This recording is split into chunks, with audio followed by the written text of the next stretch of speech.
Shalom Bapak Ibu saudari terkasih, kita masih akan melanjutkan tentang perikop 1 Korintus 13.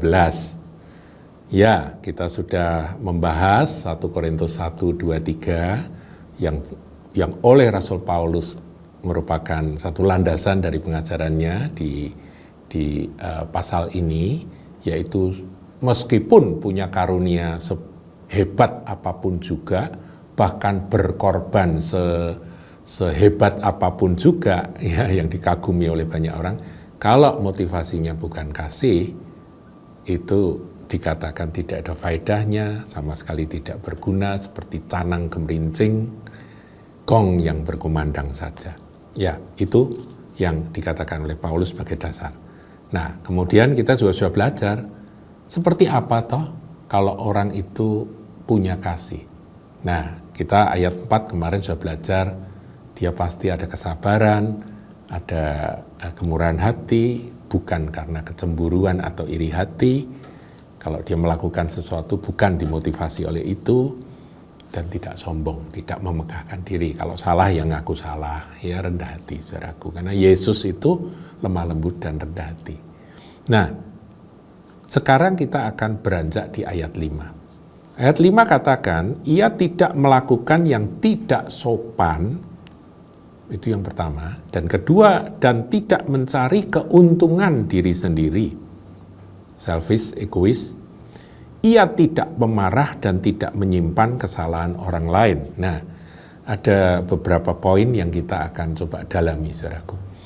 Kita pastikan diri kita, saudaraku, dalam hidup ini maupun dalam pelayanan.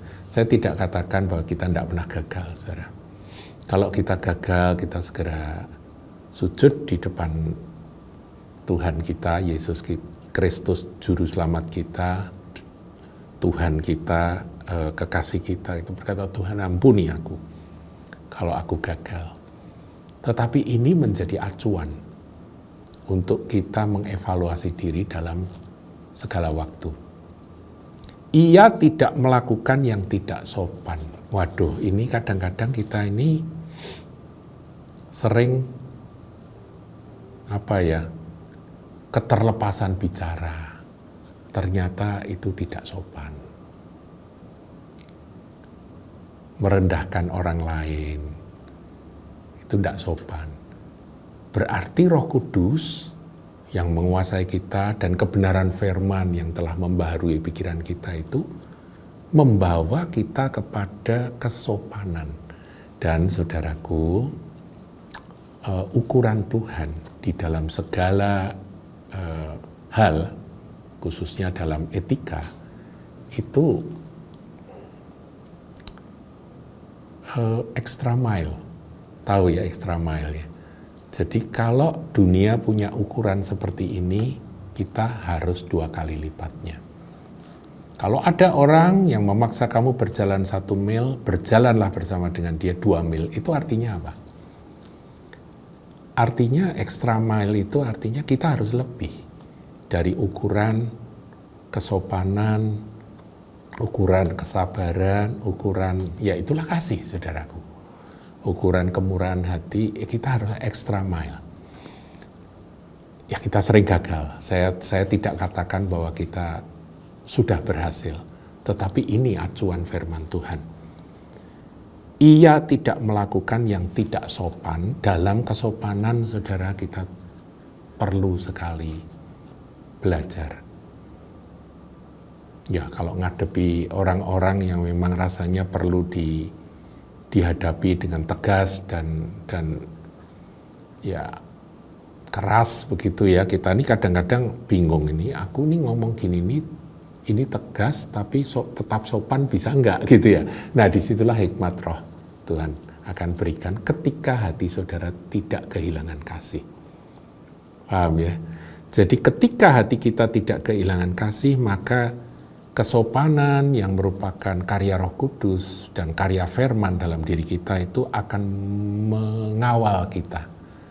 Dalam situasi apapun tidak kehilangan kesopanan. Nah sekali lagi saudaraku, saya melihat dalam debat-debat antar iman ya, Kalau kemarin saya banyak bicara tentang sesama iman Kristen, tapi sekarang yang lintas iman. Apakah orang yang menonton, yang mendengarkan, itu bisa menilai bahwa kita ini beda dengan lawan bicara kita? Kita ini ada kasih yang bisa dirasakan melalui tutur kata yang sopan. Ya memang ada yang tidak setuju, dia berkata ya kalau saya berbicara dengan kelompok orang semacam ini, kalau saya pakai kesopanan standar saya tidak bisa didengar oleh mereka. Ya itu saya nggak ngerti, saya nggak mau menghakimi, tapi saya percaya bahwa kesopanan yang dikatakan gini ya, dikatakan ia tidak melakukan yang tidak sopan itu benar-benar akan mengawal. Karena memang sekali lagi saudaraku, kalau kita ini memberitakan kebenaran, yang bisa membuat orang itu sadar akan kebenaran itu Roh Kudus, bukan kata-kata kita. Kata-kata kita tetap harus tertata, sopan, dan ya kita punya extra mile. Mereka boleh gak sopan, kita tetap sopan. Nanti orang akan tahu bedanya. Orang sopan bukan berarti bahwa kalah kok saudara, enggak ya.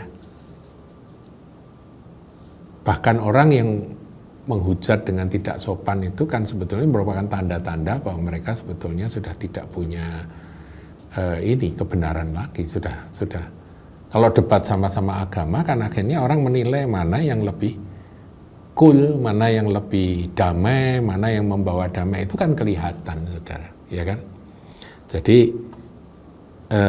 tidak melakukan yang tidak sopan ini dalam segala aspek, dalam pergaulan, dalam pelayanan, dalam menyampaikan firman, ya kita harus jaga, jangan sampai saudaraku. Kadang-kadang guyon, saudara, ini sedikit menyimpang ya. Guyon pun juga harus ada faktor kesopanan. Ada yang berkata, ya kalau terlalu sopan nggak menarik gitu ya. Tapi saya bisa membedakan, saudaraku. Sekarang gini, pelawak-pelawak atau komedian-komedian ya. Sekarang kan musimnya tuh stand up komedian itu ya. Seperti siapa itu ya yang terkenal, Cak Lontong atau siapa. Saudara perhatikan, pernah nggak dia berkata sesuatu yang tidak sopan? Tetap sopan, ya lucu saudaraku, berarti kan bisa. Ada juga yang dipikir, yang nyerempet-nyerempet pornografi, yang nyerempet-nyerempet hal-hal yang membuat orang tertawa, tapi sebetulnya ada unsur ketidaksopanan di dalamnya. Itu juga ada. Tapi ada yang enggak loh saudaraku, dan tetap lucu, dan bisa diterima, intelek juga kelucuannya. Jadi dalam saudara menyampaikan firman, dalam saudara menyaksikan sesuatu, tetaplah sopan, memakai bahasa istilah sopan, memakai ilustrasi yang sopan, dan tidak perlu kehilangan kesopanan. Karena kesopanan itu juga dekat dengan kekudusan. Saya ulangi ya, kesopanan itu dekat dengan kekudusan. Saya tidak katakan bahwa orang sopan pasti kudus. Ada yang sopan karena memang dia dilatih sopan, tapi sebetulnya hidupnya nggak benar juga ada. Saya tidak. Tapi kalau orang kudus, itu pasti keluarnya sopan. Ya, ini yang perlu kita pegang ya. Kemudian, dan tidak mencari keuntungan diri sendiri. Saudaraku, di dalam melayani Tuhan, sesuatu yang harus kita jaga kalau kita mau tetap tinggal dalam kasih adalah aku dapat apa? Pertama, dapat penghargaan, dapat pujian. Ya karena memang kebutuhan manusia salah satunya kebutuhan untuk dipuji, dihargai. Tapi saudaraku, ini tantangan kita. Kalau kita bisa mendapatkan pujian dari Tuhan, Tuhan berkata, "Nak, aku suka dengan apa yang kau lakukan." Itu cukup buat kita. Ya kalau ada pujian yang tulus dari saudara-saudari kita terima. Itu salah satu keuntungan. Tapi kalau itu dikejar keuntungan, kalau aku tidak dipuji aku males, kalau aku nggak dihargai aku nggak mau melayani, saudaraku hati-hati. Nah orang yang hidup di dalam kasih, dalam pelayanan, dia tidak mencari keuntungan diri sendiri, tetapi dia justru ingin membangun akan saudara-saudara yang lain, ingin membuat saudara yang lain itu dikuatkan, digairahkan, jadi encourager gitu saudara. Seorang encourager itu jelas dia bukan seorang yang selfish atau egois. Karena dia melihat orang lain dan dia selalu ingin orang lain itu bersemangat. Dia memberi dorongan kepada teman-teman sepelayanan. Jadi bukan aku dapat apa, tapi aku ingin memberi apa. Gitu ya. Bukan what I get, tapi what I give. Jadi bukan apa yang aku dapatkan, tapi apa yang aku berikan. Seperti khotbahnya Pak Hani beberapa waktu yang lalu. Ini penting sekali, saudaraku. Orang yang diri sendiri itu nanti akhirnya dia kayak lintah. Dia cuma nyedot perhatian orang, nyedot ya segala sesuatu. Kalau dia tidak dapat apa-apa, dia pasti menyingkir, dia pasti pergi dan mencari sesuatu yang bisa menguntungkan diri sendiri. Saudaraku, upah kita itu dari atas. Ketika Tuhan berkata, "Nak, aku suka dengan apa yang kau lakukan," maka itu berkat terbesar. Dan kalau sudah Tuhan yang berkata begitu, saudaraku, saya jamin bukan hanya yang rohani, bukan hanya yang jiwani, tapi yang jasmani pun Tuhan akan limpahkan. Kemudian ia tidak pemarah dan tidak menyimpan kesalahan orang lain. Tidak pemarah. Nah, ini penting, saudara. Orang yang berjalan dalam kasih itu nggak gampang meledak. Bisa marah, bisa ya. Nanti dikatakan di ayat 6, tidak bersukacita karena ketidakadilan, artinya kalau ada yang tidak adil, sesuatu yang tidak adil, hatinya nggak suka gitu saudaraku ya. Tapi kalau ada kebenaran dijalankan, ada kebenaran dilakukan, itu dia bersukacita, itu ayat 6. Tetapi pemarah itu beda dengan marah, saudaraku. Pemarah itu sedikit-sedikit marah. Ada yang nggak beres sedikit marah. Nggak sabaran marah gitu ya, nggak sabaran. Tadi dikatakan kasih itu sabar. Jadi kalau sudah nggak marah gitu, saudaraku. Nah, kita pun perlu menyadari akan hal ini. Kemudian selain tidak pemarah, marah karena apa? Karena ngelihat kesalahan. Ya memang ada kesalahan harus tegur, saudaraku ya. Tapi jangan kalau sudah marah, kemudian disimpan kesalahan orang lain. Saudaraku, ini tidak mudah. Ada temperamen-temperamen orang yang biasanya kelompok ungu, yaitu kelompok cermat, kelompok teliti, yaitu tipe C ya, tipe C itu. Kalau di ESC itu C itu ungu, cermat itu orang yang punya ketelitian, punya kelebihan dalam ketelitian, tetapi dia kekurangannya adalah suka menyimpan kesalahan orang, pendendam. Ya, ini yang perlu kita juga belajar. Belajar untuk seperti Tuhan Yesus. Tuhan Yesus itu murah pengampunan. Ya, dia tidak menyimpan kesalahan orang. Murid-murid yang masih nggak benar ya dia tetap kasihi. Dia mengasihi. Kita ini gagalnya berapa kali tetap kesalahan kita dimaafkan oleh Tuhan, diampuni, tidak disimpan. Bahkan saudara melakukan kesalahan yang fatal, kemudian saudara bertobat, Tuhan nggak pernah mengungkit-ungkit. Kamu kok seperti itu, kok nggak berubah? Itu nggak, Tuhan nggak begitu. Itu manusia, saudaraku. Manusia seringkali begitu. Kamu nih kok nggak pernah berubah sih? Kamu udah bertobat tapi tomat gitu ya, tobat kumat gitu. Kalau Tuhan enggak, sekali dia mengampuni, dia melupakan. Kalau ada kesalahan, dia tidak mengkaitkan dengan yang dahulu. Saya akhiri saudaraku tentang tidak menyimpan kesalahan orang lain, ini sifat kasih. Dan Allah adalah kasih. Itu dengan sebuah ilustrasi, ada seorang hamba Tuhan, dia melakukan kesalahan yang sama selama 24 kali, dia hitung. Dia jatuh satu hal, dia datang minta ampun, dia catat.